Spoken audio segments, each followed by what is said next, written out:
Satu hal yang selalu Mama minta adalah agar Tuhan tidak membiarkan firman-Nya jatuh kepada telinga yang tertutup.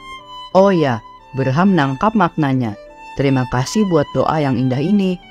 Sesaat lagi kita mengamati dengan cermat bagaimana Kristus sedang memasuki gerbang penderitaannya, dimulai dari penderitaan yang maha berat, yaitu penderitaan jiwa. Sahabat BDKA, perhatikan penderitaan Yesus yang diungkapkan Markus. Minta Roh Kudus membukakan telinga kita.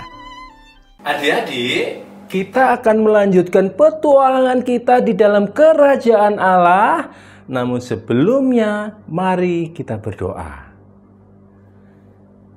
Bapa di surga, kami bersyukur, kami berterima kasih karena Tuhan beri kami kesempatan untuk belajar akan firman Tuhan. Berilah kami hati yang mengerti firman-Mu. Berilah kami hati yang mengasihi firman-Mu. Dan biar kami diubah menjadi orang-orang yang melakukan firman Tuhan untuk mempermuliakan Tuhan. Dalam nama Tuhan Yesus kami berdoa. Amin. Adik-adik, di hari-hari terakhir sebelum Tuhan Yesus disalibkan, ketegangan antara Tuhan Yesus dengan orang-orang Sanhedrin semakin besar, semakin keras, semakin nyata, adik-adik. Orang-orang Sanhedrin, yaitu pemuka-pemuka agama orang Yahudi, telah mengambil keputusan untuk membunuh Tuhan Yesus. Tetapi mereka mengalami kebingungan, adik-adik. Mengapa? Karena mereka mau menangkap Tuhan Yesus dengan tidak menimbulkan kekacauan di antara rakyat. Mereka bingung gimana nih caranya. Tetapi mereka mendapatkan angin segar. Mengapa? Karena salah satu murid dari Tuhan Yesus, yaitu Yudas, mau membantu mereka untuk dapat menangkap Tuhan Yesus dengan tidak menimbulkan kekacauan.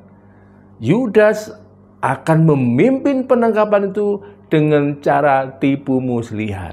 Adik-adik, apakah Tuhan Yesus tahu akan semuanya itu? Tentu Tuhan Yesus tahu.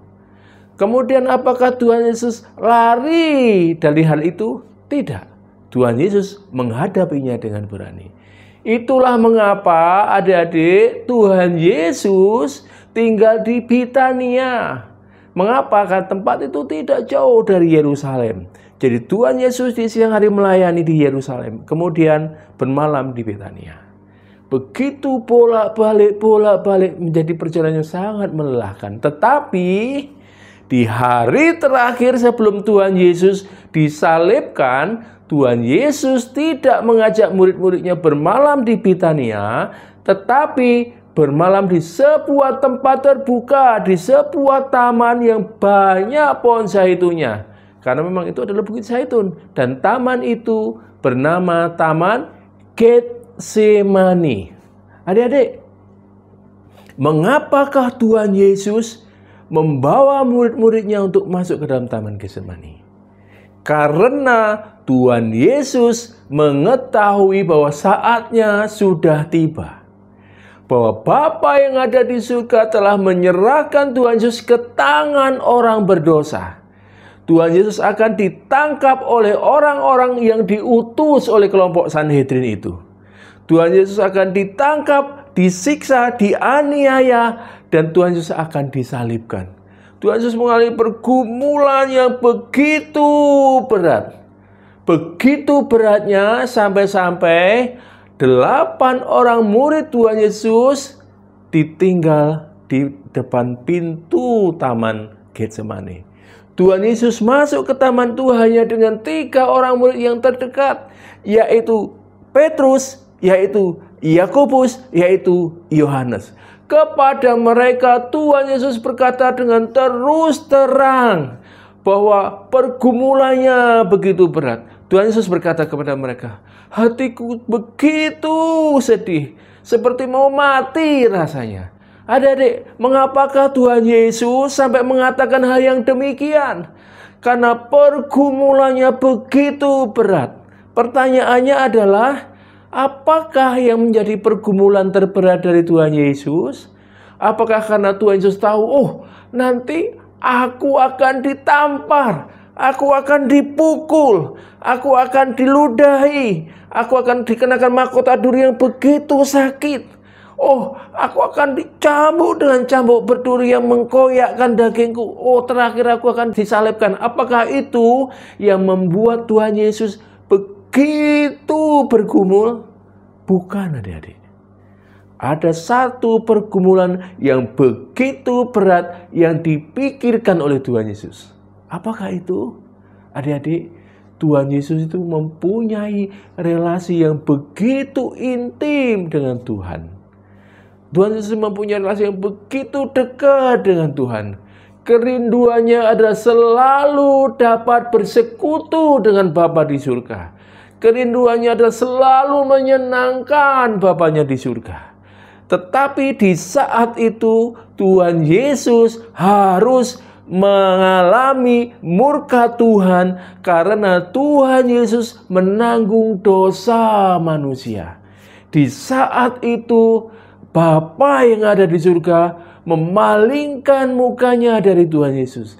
Di saat itu Bapa di surga meninggalkan Tuhan Yesus. Di saat itulah Tuhan Yesus melihat kengerian yang begitu dahsyat dari maut. Disitulah yang menjadi beban pergumulan yang begitu berat. Adik-adik, mungkin kita tidak bisa merasakan betapa beratnya pergumulan Tuhan Yesus karena itu. Mungkin sedikit memberikan gambaran. Kalau kita pernah mendengar bayangan tentang neraka, begitu mengerikannya neraka, demikianlah kira-kira yang menjadi pergumulan Tuhan Yesus. Nah, tetapi ada pertanyaan berikutnya, adik-adik. Mengapakah Tuhan Yesus harus mengalami pergumulan itu di Taman Getsemani? Mengapakah Tuhan Yesus harus bergumul untuk melihat semua kesulitan-kesulitannya? Bapa di surga membuka semua hal yang akan dialaminya. Mengapa Tuhan Yesus harus melihat itu semua, adik-adik?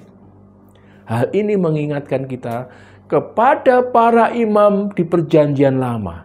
Di Perjanjian Lama, para imam harus meneliti dengan betul setiap korban yang akan dibawa kepada Tuhan. Korban itu harus benar-benar sempurna. Tidak ada cacat sedikit pun. Nah, kalau korbannya sempurna, maka korban itu akan diterima oleh Allah. Demikian juga dengan Tuhan Yesus. Tuhan Yesus akan membawa hidupnya untuk menjadi persembahan yang memperkenan hati Tuhan, menjadi penebusan bagi manusia yang berdosa. Tidak boleh ada cacat sedikit pun, adik-adik. Maka disitulah Tuhan Yesus bergumul untuk menyerahkan seluruh hatinya, agar ketika Tuhan Yesus mengambil keputusan untuk menderita, tidak ada sungut-sungut, tidak ada marah, tidak ada benci, tidak ada hujat kepada Allah, tapi mengerjakannya dengan tulus hati, mengerjakannya dengan sungguh-sungguh, mengerjakannya dengan cinta kasih kepada Bapa dan kepada manusia berdosa. Sehingga Tuhan Yesus mempersembahkan hidupnya dengan tidak bercacat. Itulah mengapa Tuhan Yesus harus bergumul di Taman Getsemani. Adik-adik, apakah yang kita bisa pelajari dari petualangan kita kali ini? Yang pertama, tentu kita harus bersyukur kepada Tuhan yang rela bergumul untuk mempersembahkan hidup menjadi persembahan yang sempurna bagi Tuhan. Sehingga dengan persembahannya itu kita manusia berdosa bisa diterima oleh Bapa di surga. Kita harus bersyukur sungguh-sungguh kepada Tuhan Yesus. Yang kedua, seperti Tuhan Yesus. Ketika Tuhan Yesus berkomitmen untuk mengerjakan misi yang Bapa berikan, Tuhan Yesus bersungguh-sungguh supaya misi itu bisa dikerjakan dengan sempurna dan tidak bercacat. Demikian juga seharusnya kita, adik-adik. Ketika Tuhan memberikan kepada kita hidup, memberikan kesempatan untuk kita belajar di sekolah, memberikan kesempatan kita untuk mengenal banyak orang, atau mungkin punya tugas-tugas tertentu yang diserahkan kepada kita. Biar kita mengerjakannya dengan hati yang sungguh-sungguh. Kita mengerjakannya dengan hati yang penuh syukur. Kita mengerjakannya dengan sebuah tekad. Apa yang harus aku kerjakan haruslah menjadi persembahan yang sempurna di hadapan Tuhan. Supaya Tuhan berkenan atasnya. Sehingga kita bisa mempermuliakan Tuhan dan kita bisa menjadi berkat bagi sesama. Itu yang kita bisa pelajari. Kiranya petualangan kita kali itu pun boleh menjadi berkat untuk kita. Sehingga hidup kita sungguh-sungguh kita persembahkan bagi hormat dan kemuliaan nama Tuhan. Amin. Mari kita berdoa. Kami bersyukur, kami bersuka cita karena kami ditebus oleh Tuhan Yesus. Kami bersyukur untuk teladan Tuhan Yesus yang rela mengkoreksi seluruh hidupnya agar seluruh persembahan yang dia bawa kepada Bapa di surga menjadi persembahan yang sempurna sehingga kami beroleh pengampunan dosa oleh karena korban Tuhan Yesus. Kami bersyukur kepada Tuhan. Namun kami juga mendapatkan teladan supaya ketika Tuhan memberikan kepada kami tugas, dengan hidup kami, dengan pekerjaan kami, dengan sekolah kami, dengan keseharian kami, kami benar-benar mengerjakan semuanya itu dengan kesungguhan kami, dengan ucapan syukur kami kepada Tuhan, dan dengan kerinduan untuk mempersembahkan yang terbaik kepada Tuhan. Tolonglah kami ya Bapa. Kami bersyukur untuk kebenaran firman-Mu. Dalam nama Tuhan Yesus kami berdoa. Amin.